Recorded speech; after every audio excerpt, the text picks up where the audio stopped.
verse 11. Now while they were going, behold, some of the guards came into the city and reported to the chief priests all the things that had happened. When they had assembled with the elders and consulted together, they gave a large sum of money to the soldiers, saying, "Tell them his disciples came at night and stole him away while we slept.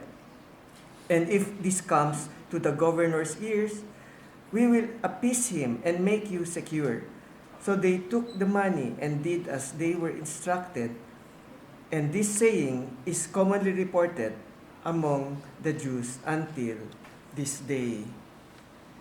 So sa araw ng pagkabuhay ng ating Panginoon, Jesus, may dalawang balitang lumabas.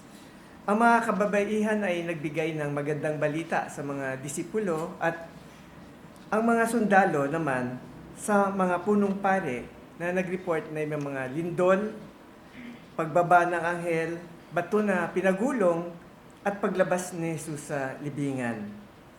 Na hindi na napagkaila ng mga punong pare ang propesya ni Jesus sa templo tungkol kay Jonah sa loob ng tiyan ng malaking isda ng 3 araw at 3 gabi.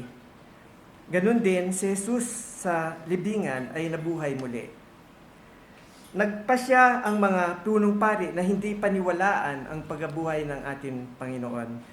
At nais din nila ang iba ay hindi rin maniwala at sinuhulan ang mga sundalo magsinungaling. Sabi nga sa Awit chapter 69 verse 27, "Dagdagan mo ng kasamaan ang kanilang kasamaan at huwag nawa silang dumating sa inyong katwiran." Sumpa ito ng Diyos sa mga tao na nakita, narinig at nabasa ang pagkabuhay ni Kristo. Isang paglapastangan ng Espiritu, blasphemy of the Holy Spirit. Sa mga wala pa kay Kristo, sabi sa Awit 7 verse 11, God is angry with sinner every day.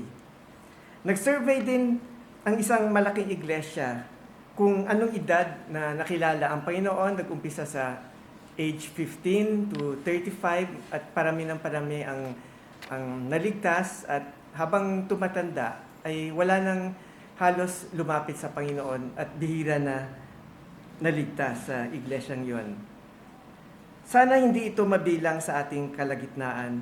Salamat sa Diyos dahil may kapangyarihan na baguhin ng banal na Espiritu ang pusong bato na gawing pusong laman.